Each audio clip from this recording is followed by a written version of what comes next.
pran leaves the body. That means that the energy, the air, the essence leaves the body, and we say he is not a prani anymore. The pran, the vayu, the energy from his body, the Panch Mahabhut has left the body. Okay, that is what we are talking about. When we are sorry, talking about pranayam, we are talking about learning to control the breath, learning to direct the breath in the right direction. So that I remember from childhood, we are being told don't waste your energies, don't waste your breath in wrongdoings, wrong thoughts.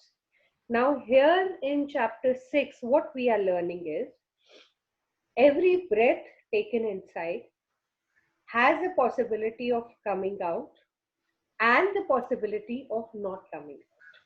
You are as fraction of, you know, that much is fraction away from the collapse or the death.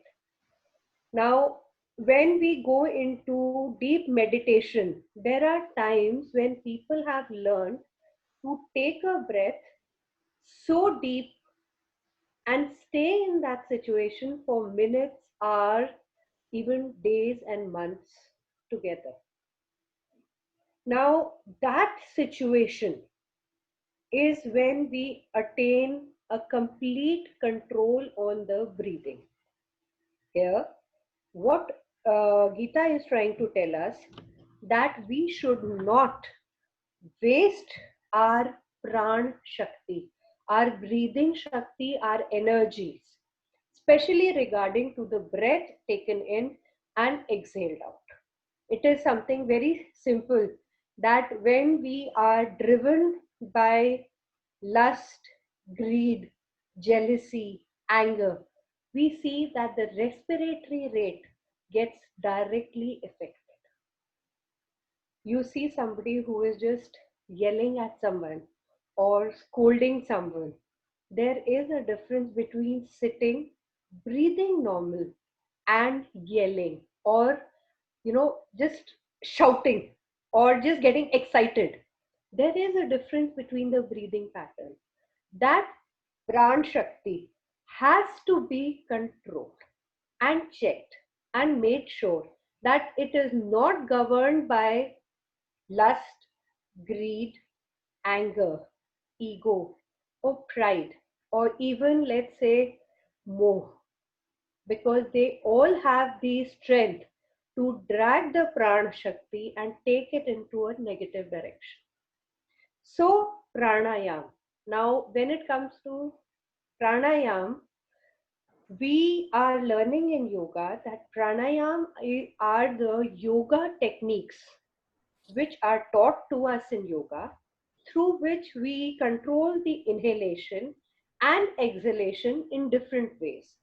Anulom Vilom or Bhastrika or Brahmari. There are many, many more sets of breathing or pranayams that are taught in the exercise. Now, this is something. Here, Archana, that all these pranas were covered by beautifully, and they are there on the YouTube, and if they go on my channel again. But I also wanted to bring up the essence of this in the research. It's like you said, the old is getting repeated again. Now, something that's mentioned in Bhagavad Gita is being tested by what we call HeartMath Institute, wherein they have these instruments. Where I remember way back, like 10 years back, when I was studying with Carl Dawson, they had these instruments wherein they would measure the person's heart rate and the breath rate. Now, if you were stressed out, your heart rate and your breath rate was very like a spike, like really like a spike. But if you were calm and you were in a meditative mode, the breath rate and the heart rate were like a sing song, like a really, it still went up and down, but there was no spikes now. And they're very rhythmic They're and very, very beautiful. Even on the paper, when it comes, it looks as if an artist is just drawing a beautiful, pattern or something like that. absolutely. And what they said in Bhagavad Gita can be visualized and seen by the HeartMath Institute. And they say, the more you calm your mind down, the more you get yourself out of, because we are not calm only when we have these five vices which are going, which are like ingrained into us, like the five vices that you're talking about, the lust, the attachment, the ego, the anger, and the five vices that we are continuously, or the greed, we are continuously connecting with it. Now, the minute you even have a thought, the heart rate and breath rate changes, and Yes, it does. significant. Like, we can keep check on ourselves and our thoughts by understanding that how stressed we are getting by this. And if you say you want to get de-stressed, then the first thing you got to understand that you need to make your heart rate and breath rate rhythmic. So thank you Yeah. for that. I just wanted to combine it with the latest that is there. Absolutely. And just to remind everybody, when we are talking about pranayam, the chakra that is governing this is the heart chakra. In Hindi, we call it the Anahat chakra. So ultimately, if we understand, we under any situation, like yesterday, there was this particular phase where I was talking about asana, the way we sit, the basic posture. I just wanted to read this out to everybody because it was very surprising that, people say that you just correcting, children these days say, oh, you have nothing else to do. So you just keep correcting us on the posture. You keep saying, okay, sit erect, have your shoulders back. And no, this is not just to say to you, it is given in the book. It is shlok number 13 and 14 of chapter 6. I would just like to read those particular lines so that you can go back and learn and probably teach your children. First, we need to inculcate in ourselves so that when we are sitting, when we are talking, our asana, our postures are correct. And then when our postures are correct, our pran shakti, our pranayam can be done correctly. I'll just read out the sentence from Bhagavad Gita. It says, one should hold one's body, neck, and head erect in a straight line and stray steadily at the tip, stare steadily at the tip of the nose. That is, when we learn to do the, basic yoga or dhyan, like even in pranayam, if you're sitting erect and you're concentrating or looking at the tip of your nose, it is impossible for you to, things might be in your vision. Yes, there are things that are there. But if you are concentrating here, you can't be looking around. You're just concentrating at that point, right? So they're just saying, thus, with an unagitated mind, devoid of any kind of fear, completely free from any kind of thought process, you can meditate on yourself, your prana shakti, and have me, that is Sri Krishna talking, have me within the heart and make me the ultimate goal of your life. So this is exactly given here in Gita. People, please read it. Try and understand what we are trying to tell you. It is just to discipline yourself. Straight posture, correct posture, always. Like if I'm talking to you like this, would you like it? No. It is the posture. It is just the way you feel good about yourself. You could feel confident. You are talking straight in the camera or to the person in front of you.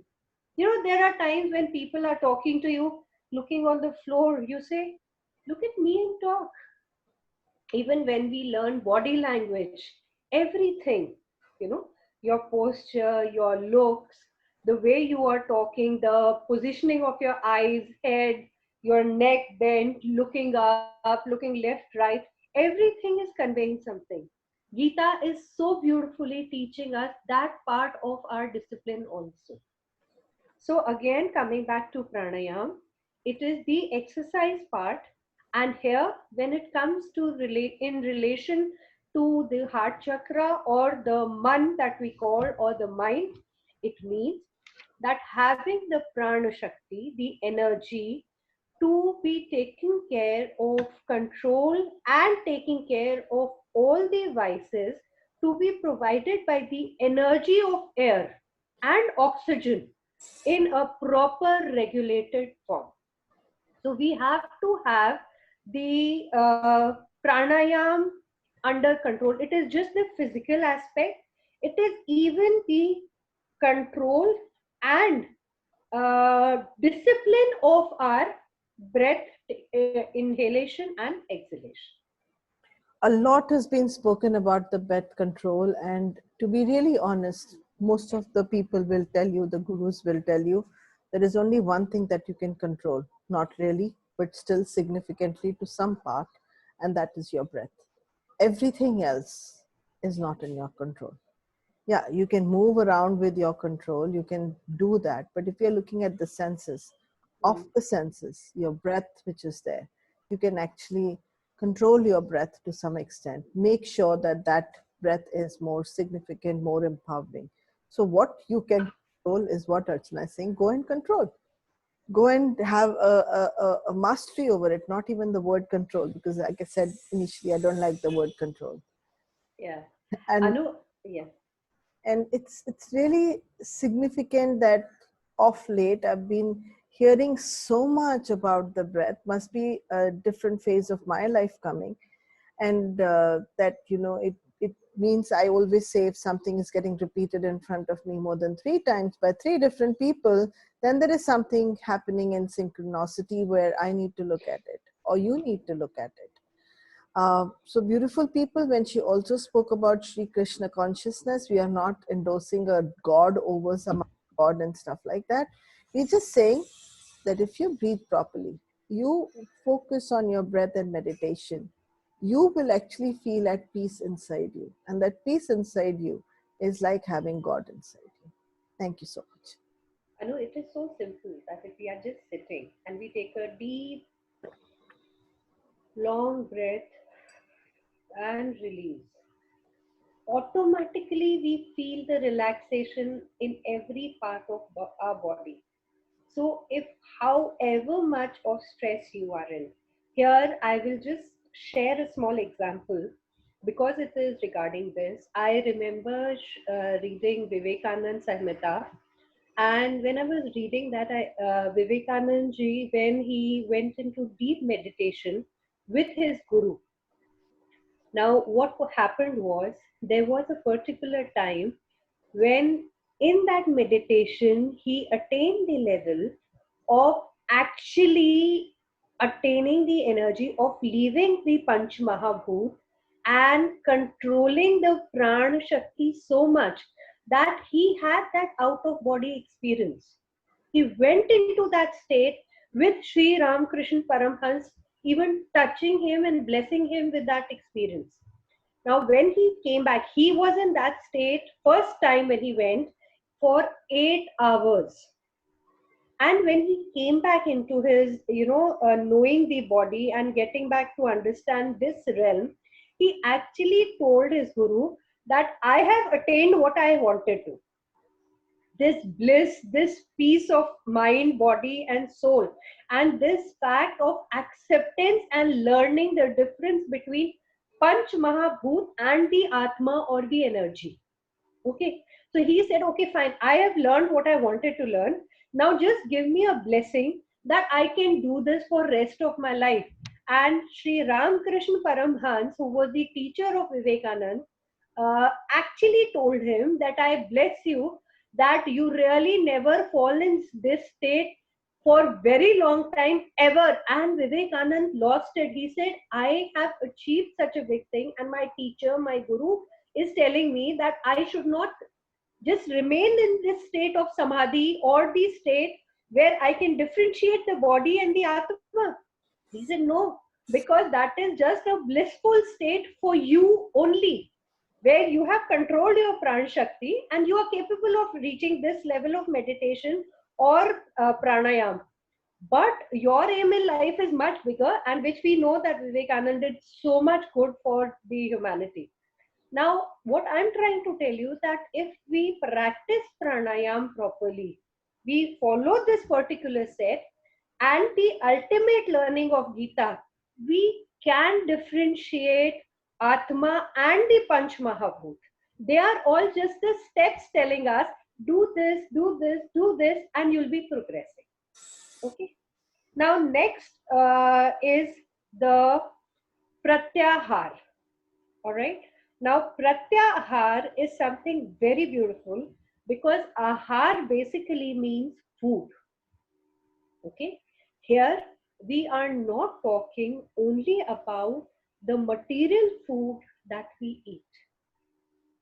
We are talking about the ahar of thought, the food for thought, the ahar for our speech, and the ahar of our action. Meaning, again in Gita, it is very clearly given that if a person is sleeping too much, or eating too much, or a person is eating less and sleeping less, that means his ahar for his sleep and material food both are not in sync or balance. That means that he cannot fall in alignment. Okay. Excess of sleep and eating both are wrong. Similarly, less of eating and sleep both are equally harmful. Now we have to understand that we take our ahar or our food through the five senses also. Through eyes, we, see food through vision. Through nose, we are smelling food. We hear the knocks of the utensils or the, khan khan that we call of the crockery and the cutlery, and all that just creates that thing that, okay, you're hungry and you want to taste the flavors, and, your tongue starts salivating and everything happens. All the senses become so active, even for something as simple as taking our morsel or taking our food. Okay, please understand what Gita is telling us, that your ahar has to be niyamit. Niyamit is something that is in discipline. Ahar, food has to be right according to your age, your health.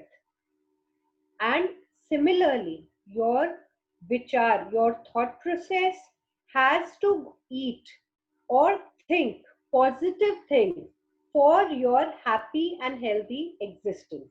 And similarly, your sleep patterns. Now we have so many gadgets which observe, okay, how many hours you slept, how much of that was a deep sleep, how much of that was a REM sleep, and how much of that was the, semi light sleep. So we exactly know that these many hours we slept, like in even in Gita it is mentioned, 6 hours of sleep is plenty enough. If you have a relaxed complete 6 hours sleep, that is enough for your activity for rest of the day. You are energized enough. But yes, a person who is not healthy takes excess of sleep or does not get complete sleep.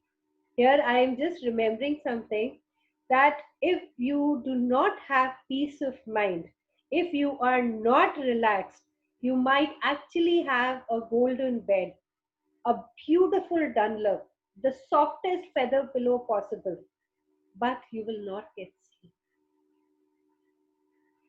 I can't hear you, Anu. In Hindi, Yeah, they say for sleep, sona. Sona actually means gold. yeah. So sleep in Hindi is compared to gold. If you have gold in your life, that means you can actually sleep well. तुम सोना तुम्हारे पास है and तुम्हारा rest तुम्हारे पास है. That means you can actually sleep when you are absolutely in a state of bliss. You really feel your life is like shiny like gold. And I completely agree with Archana. I experienced this a few days back.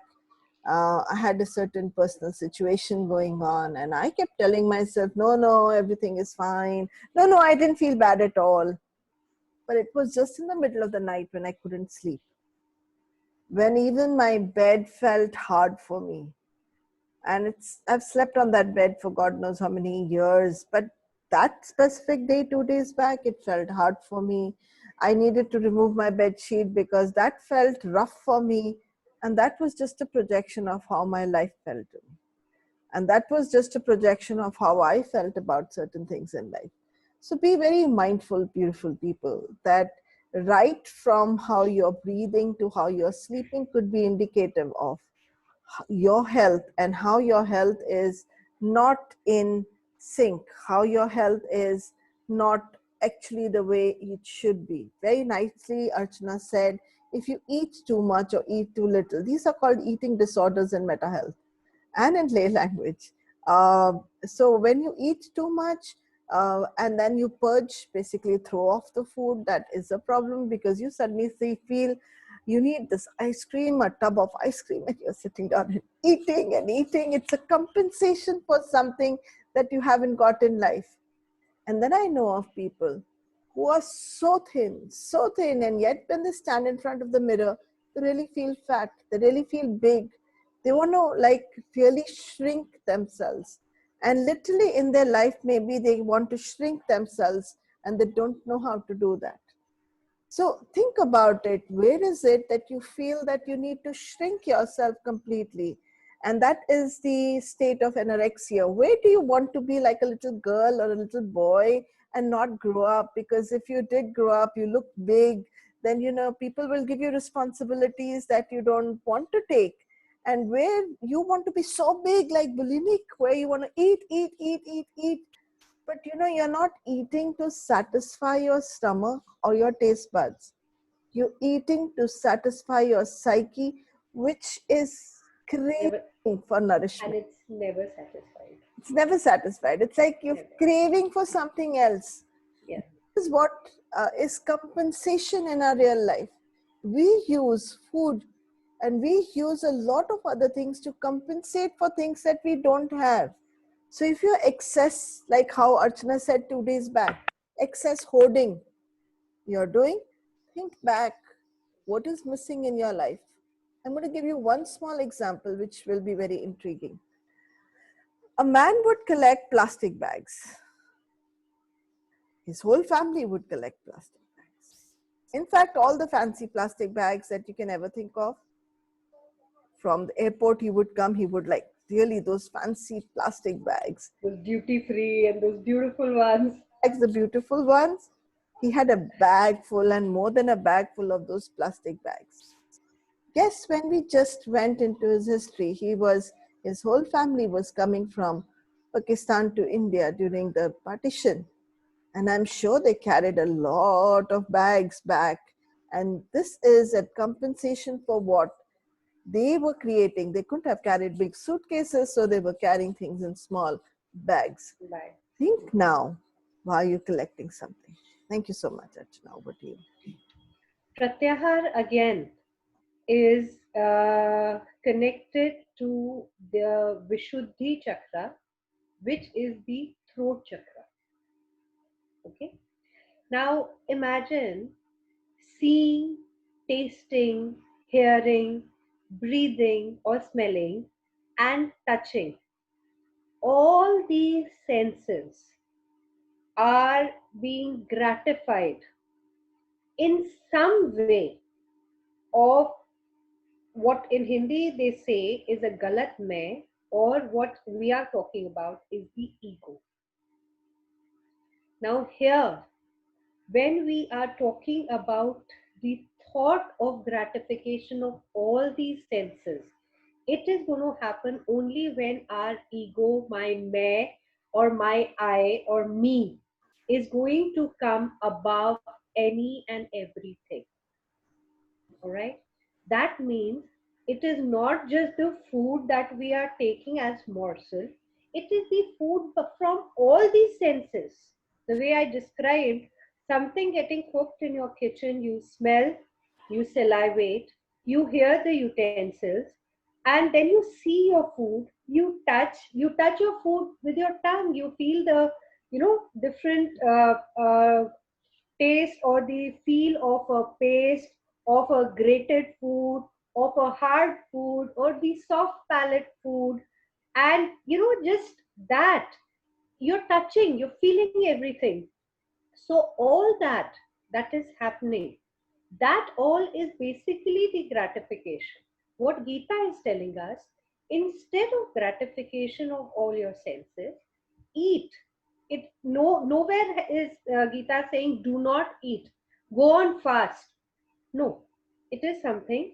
Eat what is right according to your system, your stomach, what your age, health permits. Okay. Now, here it is again something regarding the thought.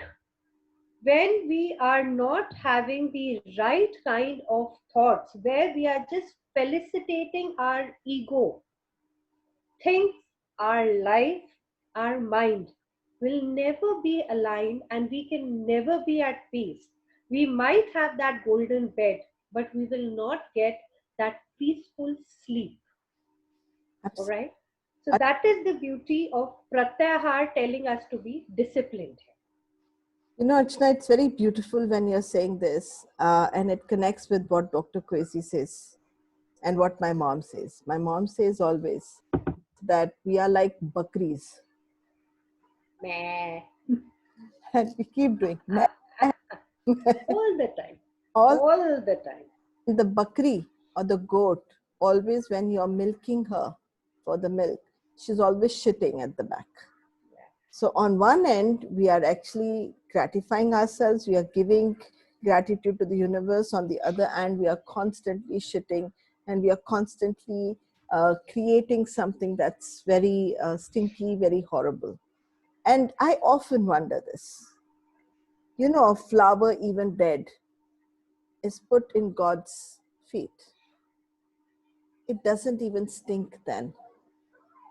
We human beings, even when we are alive, we need to wash ourselves with soap and water every day because we shouldn't stink. That really fascinates me. What is it about our thoughts that are so stinky that it creates the stink in us? And we really need to clean ourselves well so that we can present ourselves in a fragrant form and use all these beautiful flowers in our fragrances. Whereas flowers, dead or alive, in your perfume, always leave and live with flavor of beautiful. Anu, even when we crush a flower, when we just, do this and throw it, our hands are left by the beautiful fragrance, and then we just smell and say, wow.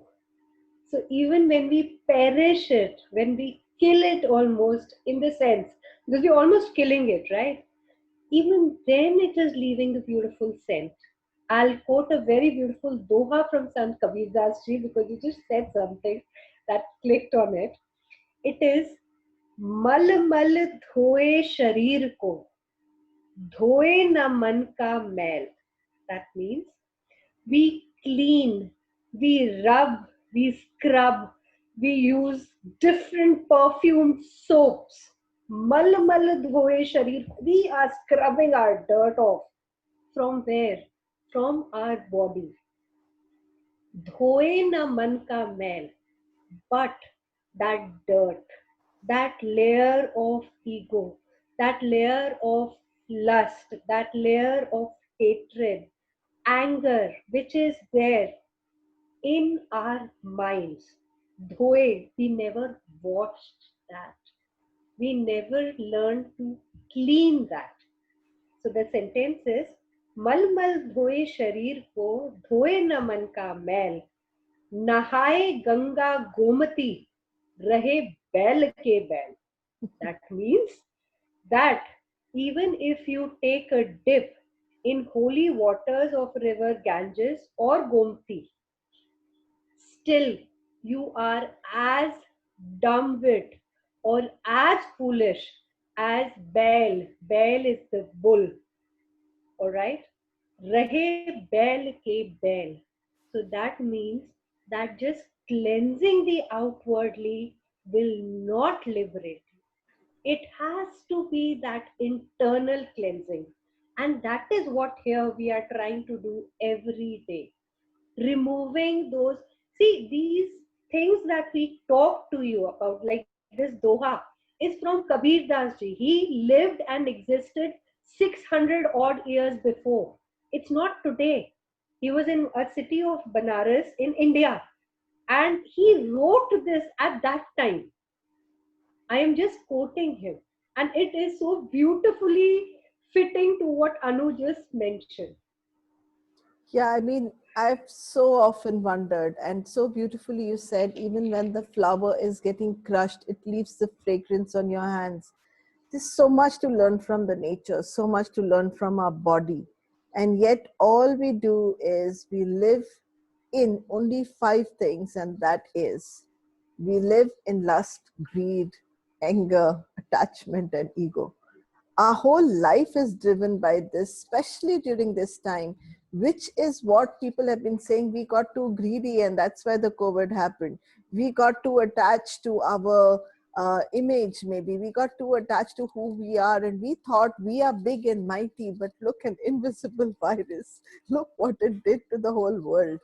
And we think we are somebody. Our ego says, hey, you're superior. Really? Are you superior when you're getting scared of something as invisible as this? Our lust to be constantly Oh, ahead yes. and constantly being included has led us to be socially distancing. God has said, enough, sit at home. Be alone, learn, venture inside, go inside. I mean, there was a time when the COVID started, and I went down in my parking lot. I was there, my husband was there, and guess what we saw in the parking lot? Two cobras sitting in the parking lot because human beings were locked inside the houses. And literally, it was a scary thought for us. And then I halted myself and paused in my thought pattern and said, where I lived was the Chiku Garden. This was Oh, a place. of course, it was their land, we occupied it. Occupied that land, and we talk about karma and dharma.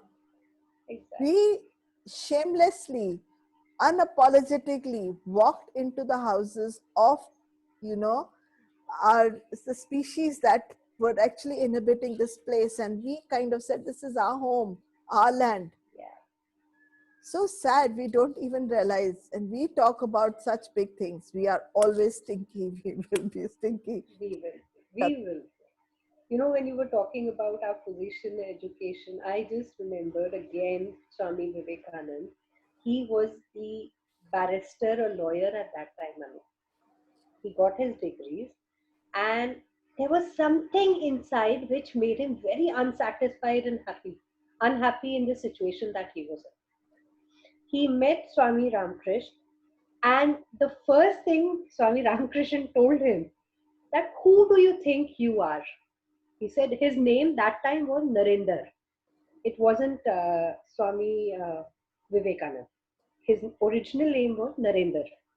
So he said, I am Narendra. Like the way we all say, I'm just talking about the ego thing. So he said, I am Narendra. He said, okay. So he pointed towards the eyes. Are these Narendra? Is this Narendra? Is this Narendra? Is this Narendra? Is this, what is Narendra? Tell me, where is Narendra? He said, but I am called Narendra. That is what my parents call me. Like we all say, that is ahem, that ahem gets stuck to the physical being. Ahem is not part of our soul. So finally, Vivekanand ji realized what Swami was trying to teach him. He said, okay, I am not understanding what you're telling me. He said, Narendra is just the name of identification given to you here on this earth. Because there are so many people looking similarly the way you are constructed: two hands, 2 feet, two eyes, nose, mouth, tongue, head. So, just to differentiate, you have names. What you are is that energy inside you. And then he had another superiority complex when he met Ramakrishna Paramhans. He said, I am an educated lot. In that time, becoming a lawyer or a barrister was a very big thing. Very, very big thing. So he said, yes. So why have you come to me if you are a lawyer? What do you want? He said, but I am not satisfied inside. And Swami Ramakrishna said, that if this degree, I mean, I am quoting this definitely, but people do not follow just the action, understand the meaning behind it. When Ramakrishna Paramhans said that if this degree is not liberating your soul, what is the point having that the degree? Swami Vivekanand actually picked up his degree and, you know, gave it to Ganga or the river Ganges, and the degrees just flew away. What got washed away? He literally just gave it in the physical sense of giving. But that was after he attained complete understanding and the difference between the physical plane and the eternal. The understanding of leaving that ego of that degree, because that degree had a very big aura of ego around him. So for him to learn to be that simpleton who could take and receive every knowledge from Sri Ramakrishna Paramahans, he had to let go of that. I am not saying that physically throw your degrees away, but yes, in your ego per se, do not let that create a barricade in front of any human being or anyone else. Because the minute that comes, it is a very big wall to, break or even lower down. I was sitting in Rishikesh. Yeah. And hearing a guru talk. Okay. Okay. We had Suma Varghese and Life Positive. There was a show. Okay. Yes. Okay. And the guru spoke on that day saying, can anybody tell me why is it that such a small mango is hanging on such a big mango tree? And why is it that a watermelon that is so big is hanging on a creeper which is so fragile? Fragile. Absolutely. What is it teaching us? You have any idea? Kind of, but yes. Go ahead. I would like to. Go ahead. It basically is teaching us that however heavy you are, it is that ego, that big mota ego that you're carrying, the fat ego. It can be balanced on something as fragile, as thin as the creeper of that Atma, that strength, that power. I mean, that's what I feel.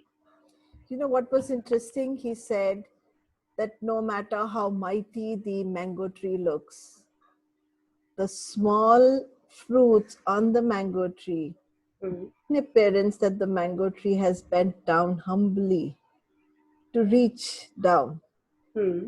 Need, ideally it should be big watermelons hanging there because of the strength and just of the tree. Said that very fragile creeper is holding the watermelon. Don't look at the fruit and then discuss from where the source came.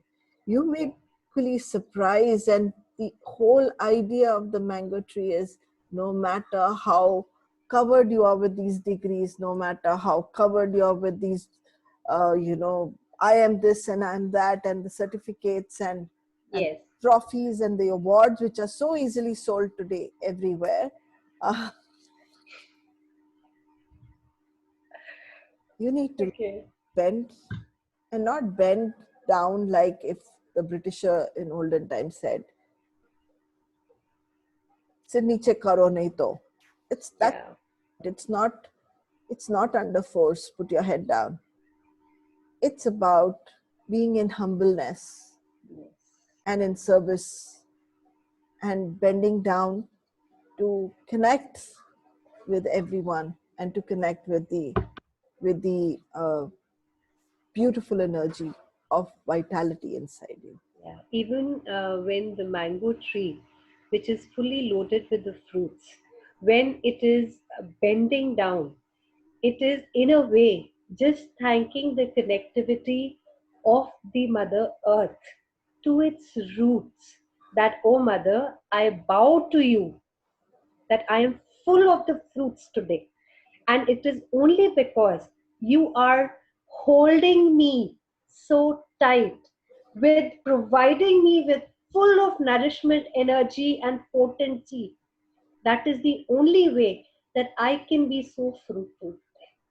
And yes, Anu, that is a fact. That is, when I had heard about Swami Vivekanand throwing away or washing away his degrees, I actually bowed down from my heart that it is not the physical gesture, but it is the emotion, the thought behind it, that the material degree would just liberate me in this realm, but the degree that my teacher, my teachings, Bhagavad Gita, or any of these learning processes is going to provide is much beyond just this earth. It is. What, it is, we get carried away by these stamps that we achieve in life. It is not that. I remember till a very long time, Anu, I would never introduce myself as Dr. Archana after listening to Swami Vivekanand's story. I would just call myself Archana Kumar, and somebody, a teacher like you, who actually came and told me, no, you worked hard to get that doctor written in front of you. Start acknowledging it. Because even that was something that you achieved. You've achieved the humbleness of it. But yes, it was not easy to study for that 5.5 years and get this. She actually mentioned it, that people write doctor even when they are not doctors. So when you who have achieved it, you have understood the essence of being humble. So probably you have the right to really write that degree in front of you. And I mean, after that, yes, I've started introducing myself as Dr. So and so. But that degree, that thing never, when we talk to somebody, hi, I'm so and so, probably a conversation becomes much easier depending on who you are talking to. And probably that line of degrees in front at time gives a, it might not give a superiority complex to me, but it just might give some kind of complex to anybody else. You never know, you're talking to people from different levels and stratas. So that was my thought process behind it. But yes, definitely being that simpleton or having that humbleness in you is very important. And Gita here, through Pratyahar, is really teaching us that we have to have it balanced. Now, I have always got my best advice from a person who was never educated. So let me give Yeah, an example. yeah. I was sitting in the car one day. God bless this gentleman. He's not there in the world. He was my father's driver. And he's sitting in the car one day, and um, I was going with him somewhere, and he was substituting for my driver. So we were going together.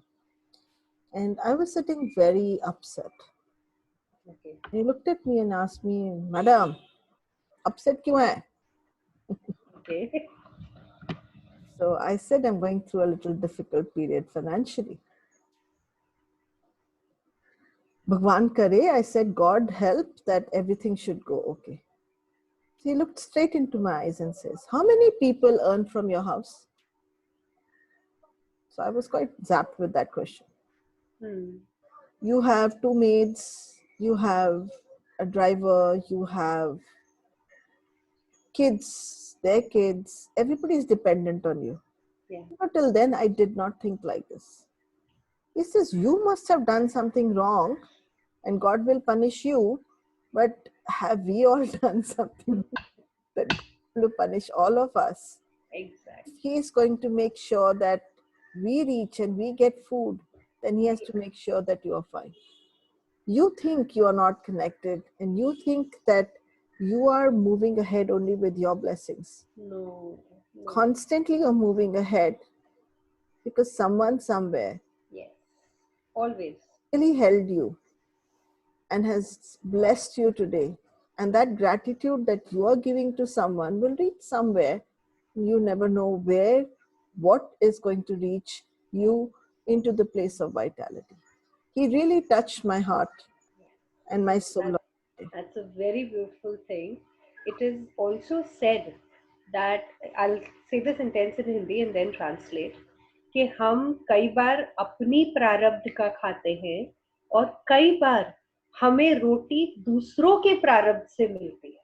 That means that there are times when we get food of our share, our prarabdh, our deserving.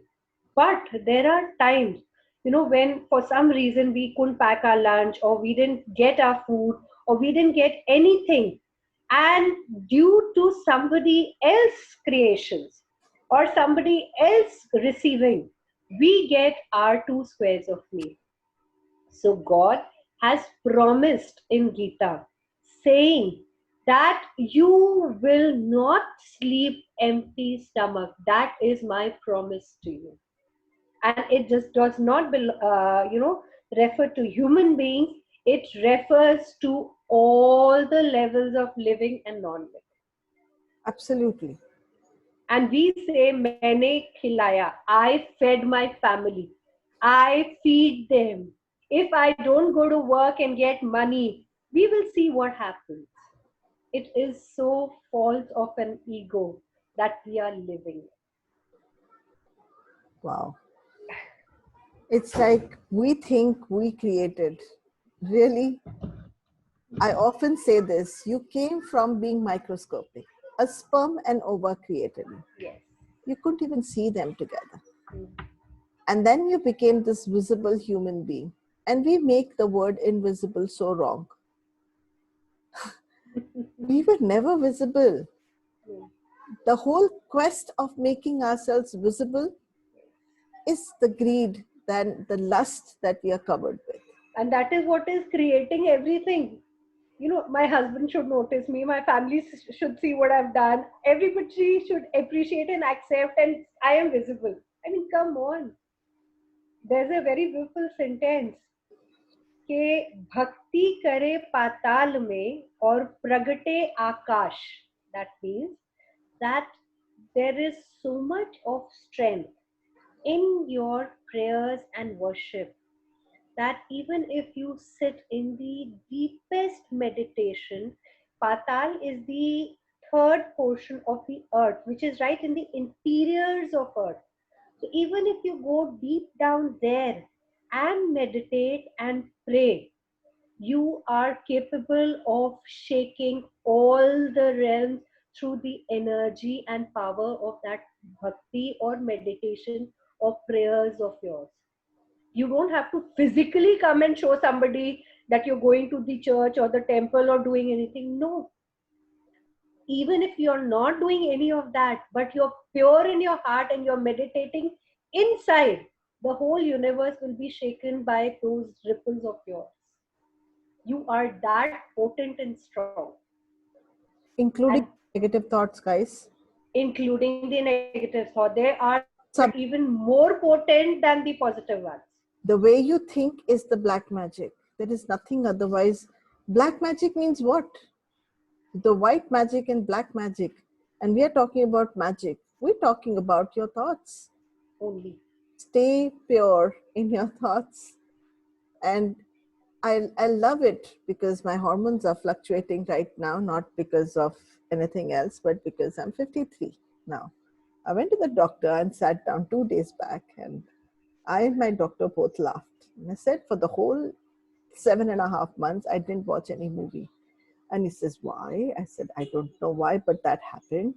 And then he looked at me calmly and said, what are you watching nowadays? I said, I'm watching Sherlock Holmes and Forensic Science. And he says, oh my God, you must be wanting to kill someone. Night, doctor, I'm so angry that if I had my way, I would actually kill someone. Now, what are we talking about? Even what you watch, what you see, what you hold is a manifestation of how you're feeling. Exactly. Because if I don't resonate with anything else, it's not going to interest me. Is it wrong or right? We're not going into that, guys. Just observe, observe, observe yourself. This is exactly what the third part of this Ashtang Yoga here is. It is called Dharna. That means what you are taking into you, what you are absorbing into you. Dharan karna, to take inside. Now here, this basically is there in terms of chakra at the Agya Chakra or the third eye. People who energize this, they are very perceptive to any kind of energies. Here again, the way you said, this is exactly the pineal or the third eye chakra, which deals with the god and the demons.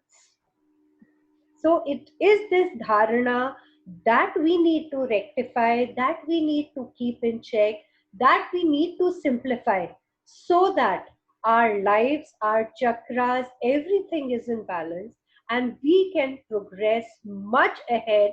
And we are capable of doing much, much bigger things in life.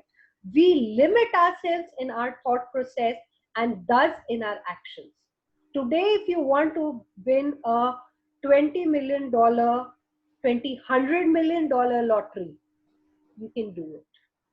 But you really need to be in sync and then see the universe. It will give it to you when you are clear in your thought, mind, and action.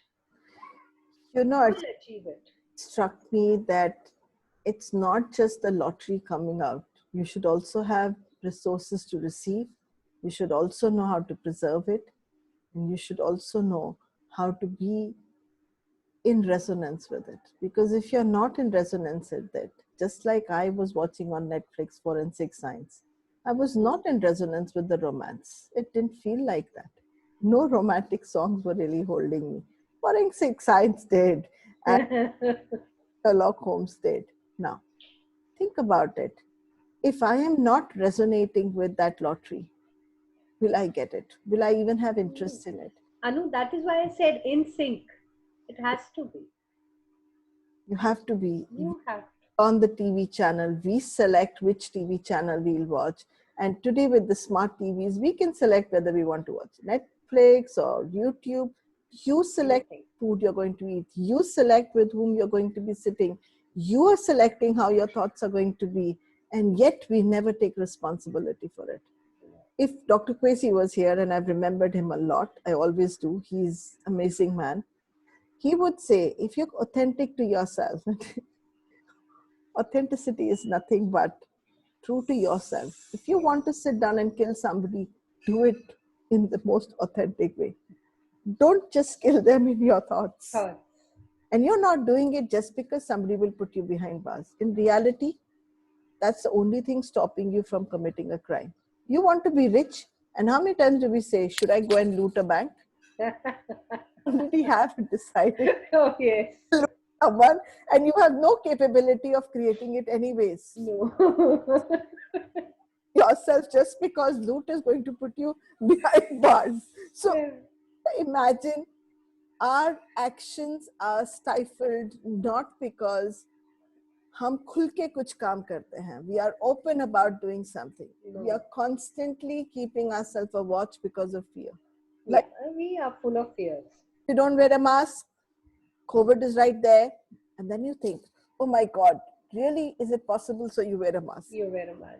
And Or in Delhi, we have a fine of 2,000 rupees if you're walking on the street without your mask. so I have to mimic this. Just wait 1 minute. I can't stop myself. Just a minute.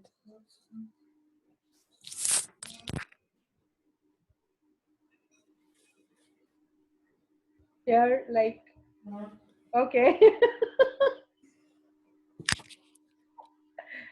I think we'll, Anu has a mask on, people. Be ready. you know, all this while I used to say, the mask should never be worn because when you wear a mask, you become a different person. Yes, you do.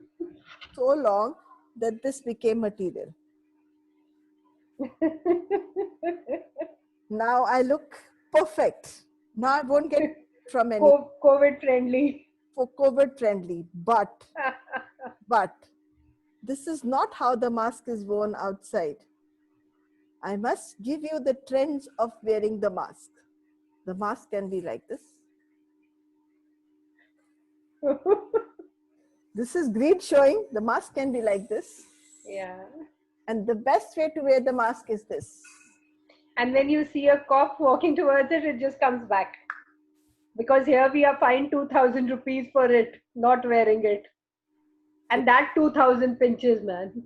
The 2,000 rupees is what is stopping you from here. Yes.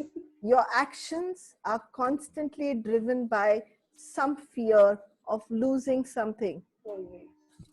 We've never created gain. We've No. only created from loss.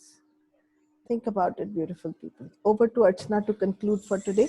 Yeah, this is with the chakra of dharana that we are going to be completing. And another, just where we will start for tomorrow and where we are going to end is, Anu, tell me something. If ever given a chance, would you like to be a full moon or the moon that has a crescent on the second day, जिसे हम हिंदी में कहते हैं दूज का चांद? What would you like to be? I would prefer the second day. The crescent of the second day. Perfect. Because it is the beautiful crescent of the second day, which always has the possibility to grow, to learn, to achieve, and to become what we are here to become. Because after the full moon, it is the new moon. Exactly. We do not want to become the no moon. And this is something where, which I picked up from a very beautiful sentence that we hear so many times, Nanak Naam Chardi Kala. That means that even the name of Lord is like the Dooj Ka Kala or the crescent, which has a tendency to increase in size, name, fame, energy, power. And similarly, all beautiful people learn to become the second day crescent, which always has the possibility of energizing you, keeping you healthy, staying happy, and alive. Be happy. This is something that it just hit, it was a very beautiful thing because we always say in Punjabi, especially, this sentence is said so many times. And I think that's the beauty of it. Beautiful. So, my conclusion of the day is Yes. Wait now, this is not done. Wait a minute.